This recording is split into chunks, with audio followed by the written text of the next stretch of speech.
Massive resin pours and big slabs can really intimidate the average maker. Today, I'm going to show you how you can make something like this without any of that intimidation coming into play. Hey, I'm Chris with A Glimpse Inside. Now, usually you don't put the final product in the very beginning of the video, but I'm going to tell you guys something. This slab was not flattened, nor was it poured in terms of the resin by me. Okay, I have a dealer here that sells these monkey pod, acacia, whatever you want to call this wood. It comes pre-slabbed, pre-flattened, and pre-resined. Now, it's not the best resin in the world, as you know. I think we know who has the best resin. Okay, but this will get you in the market if you want a big stately table like this, but you've always been intimidated to waste $1,000 of resin because you really aren't sure about your confidence level with it. This is an unbelievable alternative, and I figured I'd build this and show you how, with a few simple techniques, with some plywood and some prefabricated table legs, you can get this result. All right, that's what this video is about, and we're gonna dive right in right now. So here we are in Northeast Florida in Jacksonville, and this is Florida Southern Plywood. You think plywood? Yes, of course they have plenty of plywood, but here they have these monkey pod slabs available for all kinds of different applications. You can make a bar, a desk, a table, you name it. They also get occasionally some other types of wood as well. You're gonna see here some walnut. This is actually a really nice piece. It could be a wonderful buffet or banquette, who knows. And then also, they've got this really awesome piece of crotch walnut as well. Funny name, but man, is it beautiful. And without going further into this video, as you see me load this thing up, I'm gonna tell you guys that you should check your local lumber dealer. These things are kind of making their way around the country, and who knows, wherever you are, there may be something very similar, or if not the same type of wood. You can get this for yourself and make yourself something with minimal tools and minimal effort. Honestly, this video is about doing things, well, kind of a semi-homemade DIY project, and we're gonna begin right now. Yeah, this thing is huge. The idea here is now to cut basically the sapwood off and make it a little bit smaller to actually fit the space. So that's what I'm doing now. So with the help of a drywall square and taking some careful measurements, I'm gonna make a rectangle roughly 41 inches by 7 feet long. And I don't really particularly care for the sapwood on the edges. Some people love it, but I want this to be a traditionally rectangular table, and this track saw is gonna help me do so. And of course, you don't need a track saw for this. You can use a simple straight edge guide, a piece of plywood, a 2x4, and a circular saw, no problem. I actually was a big fan of that up until I picked this up just a few months ago, but now I'm a fan, and it does make things a bit easier. You're gonna see here, I gotta put in a few shims there because I had a little bit of binding. There was just a little bit of tension in the wood, which isn't that big a deal, but make sure you go slow, don't go too quick, you'll be fine. If you need to put some shims in there like I did, no problem. I will say this, to pour a resin slab like this, and to get it all flattened and all that, it just takes a lot of effort. A lot of people will do this at home and then have to take it to a facility to have it professionally flattened, and it can be very expensive.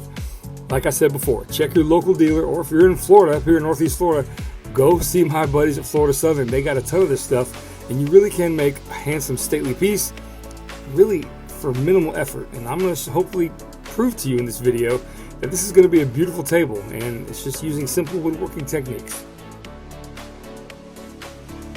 And of course, the age-old question, what's going to be the bottom, what's going to be the top? Honestly, either one could be either one. This slab came out pretty nice. It turns out that I'm just going to pick one. Not for no rhyme or reason. I'm just going to pick one to be the bottom and be the top. But I am going to go ahead and take a 3/8 of an inch round over bit and do both the top and the bottom, giving it a nice soft feel. Again, we got kids in the house. They're 6 and 5 at the time of making this video. I want to make sure that there's not too many sharp edges or whatnot. And a good technique is to take a foam pad, sanding pad like this, and just kind of run circles around it with your hand, and you get a really nice result.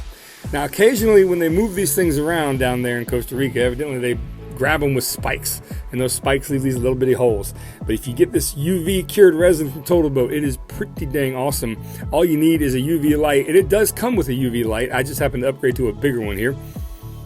And the cure time is anywhere between 2 and 10 minutes, but honestly, within about 30 seconds, this stuff is, dry to the touch.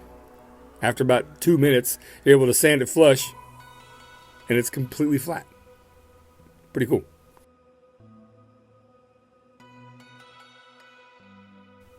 Okay, we're going to transition now from the slab to, well, we're going to make the apron.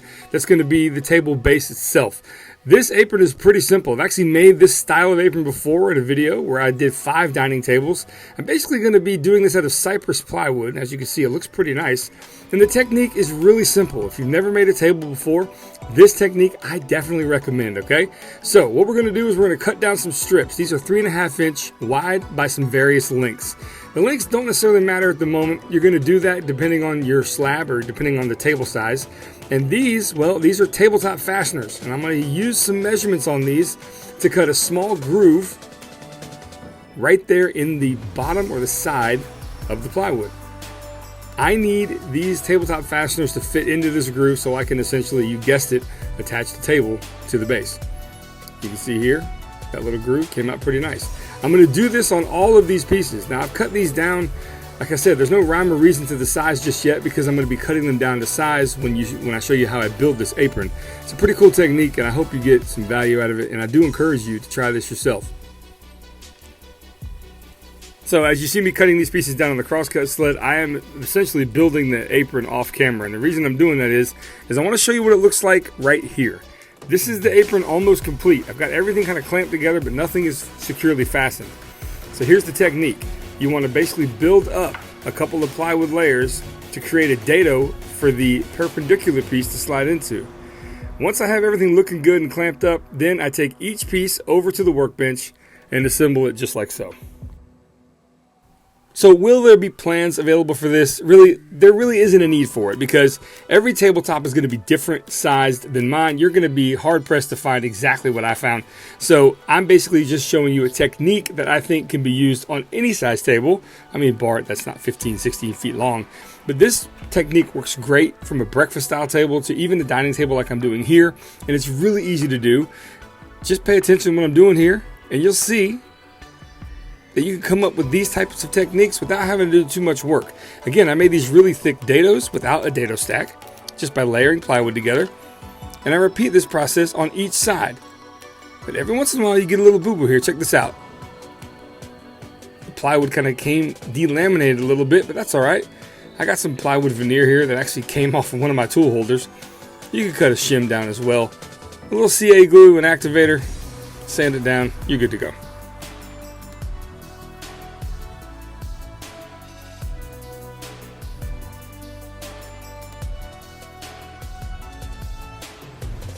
Now at this point, I've had these table legs sitting up on this table in kind of these precarious positions. At any moment they can get knocked off and they can fall.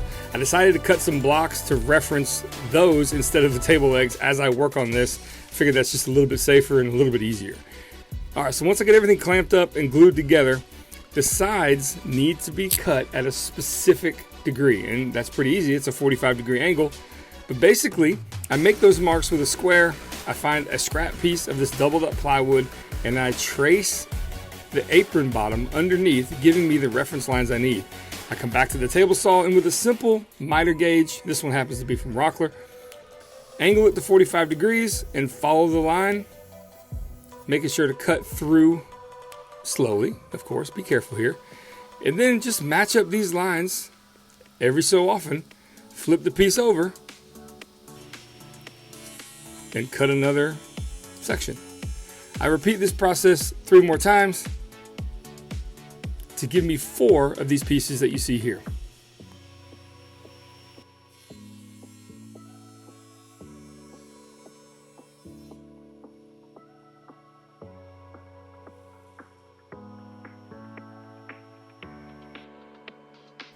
Okay, so here's how you assemble the sides. Check this out, pretty easy. Take those blocks, reference them in there, and you want to have an even space between those 2 pieces of plywood. So basically I measure out 1 1/4 inches, I make a mark, I bring in the 45 and I put the inside corner on that mark. Put some glue, again line those marks just right, and it would help if you actually had brad nails in the gun. Come on, Burton. All right.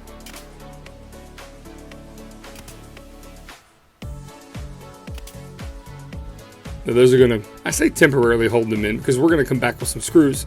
But you want to repeat the same process on the other side. Again, line that corner up with that mark you made, 1.5 inches in. And then make sure those inch and a half. I said inch and a half, but it's really an inch and a quarter. But either way, whatever you want to do is fine. Just make sure everything is even. Really, repeatability and some symmetry is better in woodworking than exact measurements, honestly. And so once you get this installed, I like to tack it in place with these brads. And now you can see you have a resting spot for this leg to go into. Now the technique we're going to use to attach these legs is actually pretty nice. That's here in just a second. But I like to take some trim screws and just drive these home, 4 in the corners, just to kind of more permanently secure this piece. Now at this point it's all finished. No legs yet, and the apron is just loose. I've just been building it on top of the table loosely. Now these legs, well, you can see I didn't make them. I bought them, and I found them from a salvage yard that I'm going to talk about right now. It's a pretty cool place. Check it out. So you're going to see me walking down the aisle of legs here at Eco Relics here in Jacksonville, Florida. Now this is a salvage yard. These exist all over the country. Just again, Google these types of places and you may find one that could be within 40 or 50 miles of where you live. And if you do, it's definitely worth the trip. They have a ton of stuff here, and this is just scratching the surface on what they have. It's not sponsored by them, but I go there from time to time and I always like what I find. So what you just saw behind me are the massive selection of legs. Even really kind of fun stuff like this. You know, you could probably drill a hole out here, make something kind of mid-century modern. Anyway, they got a bunch. Also have a really large selection of stainless steel and metal legs as well. And even something like these older restaurant table bases are available. Of course, they need to be cleaned up, but they're here and they're pretty unique. It would be kind of cool to refurbish something like this TGI Fridays table too. Again, like I said, not sponsored, but it's a cool place, and I figured I've gotten so much from them over the years, it'd be nice to show it here. And of course, their table legs are being featured in this video, and every once in a while they run a sale for 75% off all their table legs. So again, like I said, if you're up here in this neck of the woods, go check them out. Okay, now I've shown this technique in another video, but like twin grizzlies, it does bear repeating. So here we go. We're going to take a brad point bit, and we're going to drill a hole right there in the middle of that 45-degree bracket. And then I'm going to take the table leg, I'm going to place it where it's going to go. I'm going to mark, make sure that they all line back up, and then take that brad point bit and make a small hole because I'm using that as a reference mark. We're going to take it over to this little jig I made years ago that nestles a table leg so you can perfectly drill right in between a 90-degree angle. Pretty cool.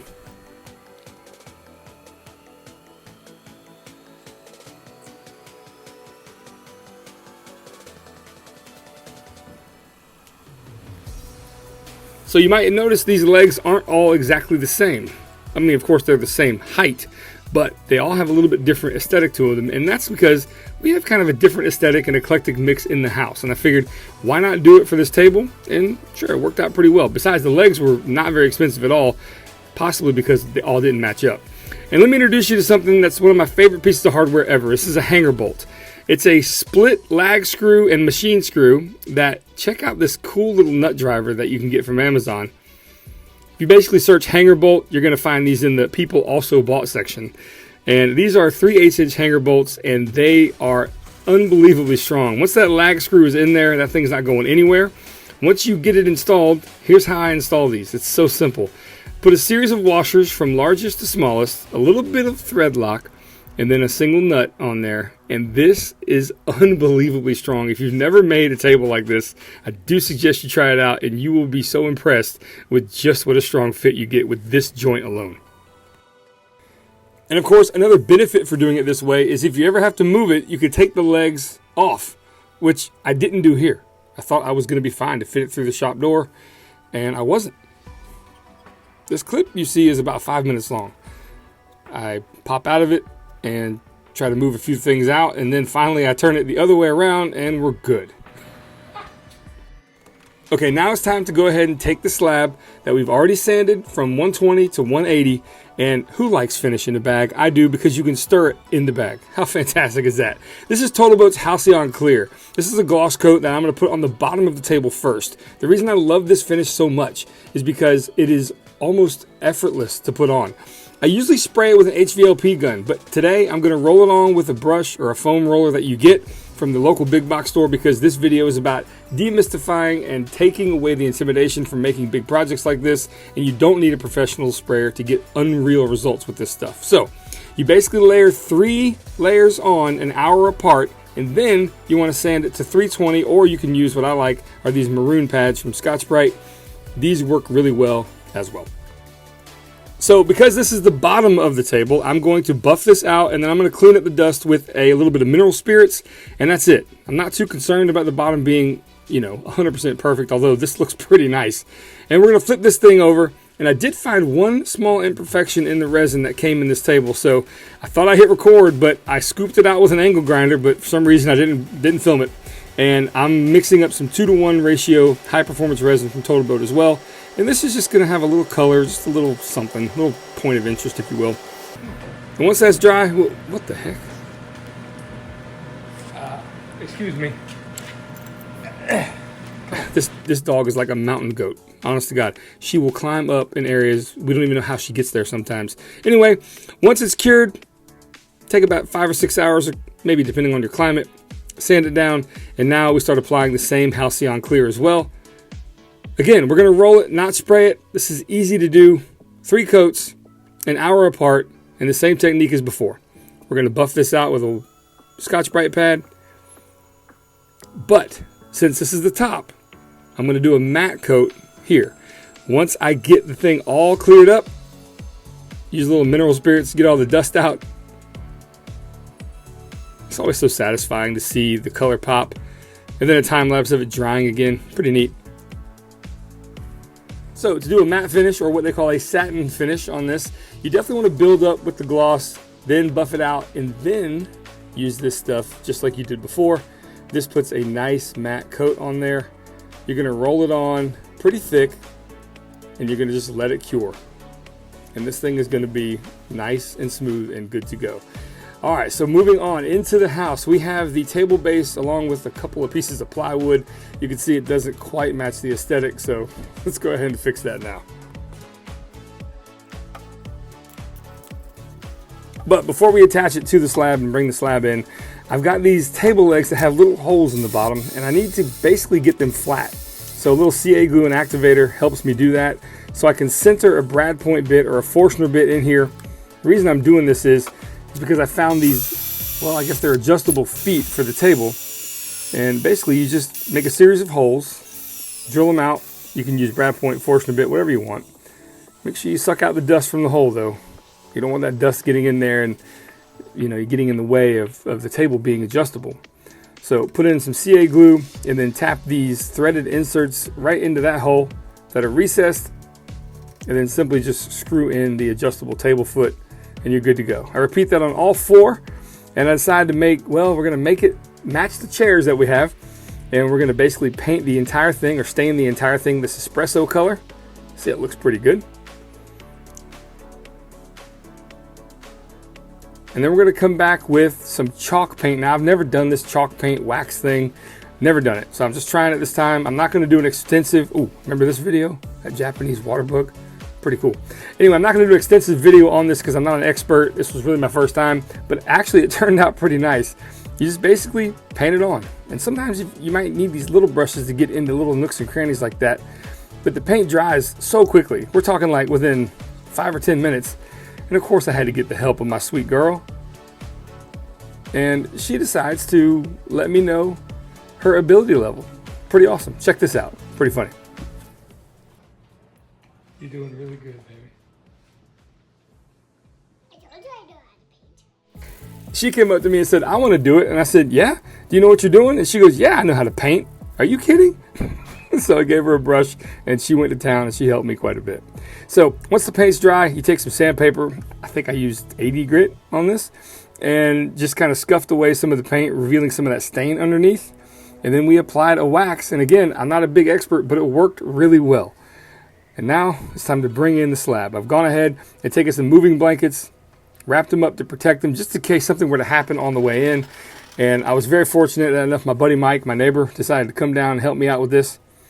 So we bring it into the house, we lay it good side down, take off the moving blankets and position the table apron right where we need to. roughly about 3 inches from every corner. And then here's where those slots in that plywood come in handy. These table leg fasteners, what are they called? Tabletop fasteners. They just slide into those grooves. And you can just screw them down. We do this about 12 times throughout the whole table. And now it's time to flip this thing over and see what we got. And man, look how good this looks. Now, I know you can see the frame underneath it, and I probably should have stained those dark, and I probably will in the future. But honestly, it's kind of cool to me. You can kind of see kind of the undercarriage of what's going on. The slab is beautiful. Everything is so nice and silky. But you know what? We got kids, and as good as this finish is, I'm going to try to protect it even further. Now, you can't do this carbon method on just raw wood. You have to have a decent finish on your wood first, and then you can try this ceramic coating. Here's how this works.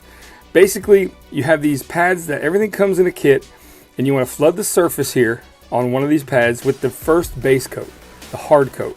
This is going to put a layer of whatever this stuff is, this nano coating, pretty hard coat, and it's going to give you a good foundation to put the ceramic coating on after you put this on twice. Basically, you want to wipe it on one direction, buff it on the other, and then take the pad, angle it at 45 degrees, and kind of sweep along the surface, kind of leveling it out. Now, you can still see there might be some lines in there, so you're going to use one of these microfiber cloths to kind of buff everything out. And to help you do that even further, they make a product that you use in between coats, you guessed it, called Level It. So you level this surface, you spray down a little bit of the Level It on there. Basically, it's a re-wetting agent, and it really does blend all the lines that you put on there with the foam brush or with the foam applicator. And the next step, after 2 coats of that, about an hour apart, is the top coat. Again, the same process as before. This time, I'm going to work in sections of 3, kind of wiping it on and then wiping it perpendicular to the original lines. Of course, make room for the cat. And so this is the ceramic coating going on right now. I do this twice as well, and I use the same technique to go ahead and level it out. I must say, I was really impressed when I got this package in the mail. Just the sheer amount of quality that comes out of the box when you get this stuff is really nice. It just seems like this is such a professionally made product. But who knows? Does it work? After about, 6 hours of it being cured, I decided, man, try it with some water and see what happens. And look at that. They actually have a video, Carbon Method does, on TikTok where they pour water on a ceramic coated table and throw a chamois on it. And the chamois just sucks up all the water from the table. It's pretty insane. Again, everything's going to be linked below. If you want to check this method out, it's really awesome and it looks like it protects it really well. I definitely recommend it. Well, there you have it. This, honestly, when I got this finished and I realized that we now have a proper dining table in this house, it's been about 2 years. And it's funny because we used to use this. I guess I didn't think that was very funny. Anyway, I got a little misty-eyed thinking like, finally, I have a really substantial spot where we can do homework, have dinner, fold laundry. Your typical American home, you know what I'm talking about, all right? Anyway, it's been great. And I wanted to showcase something like this because this is very intimidating, even to me. I've been working with resin for many years now, but this kind of project is still very intimidating to me, and this is a great workaround, all right? So if you're in Northeast Florida, Southeast Georgia, I gotta shout out Florida Southern Plywood again. They have, well, all your plywood needs too, but they have around 60 of these slabs still, and some of them don't even have resin at all. You can get pieces that are this wide that are just right from a chunk of tree, and it is gorgeous, guys, seriously. So if you're looking for a viable option that could save you some money, not having to do a whole bunch of work yourself except some DIY steps, yeah, you can build this base. You can do this, I promise you. If I can, you can, for sure. And I want to thank you guys for watching. Everything that we have offering the community in terms of our shop organizational stuff that we sell online is going to be linked down below as well. And again, thank you, the viewer, for watching. It means a whole lot. Like, subscribe. If you're not subscribed already, I'd appreciate your subscription if you think I've earned it. And we're going to enjoy this for years. Thanks for watching, guys. I'll see you next time.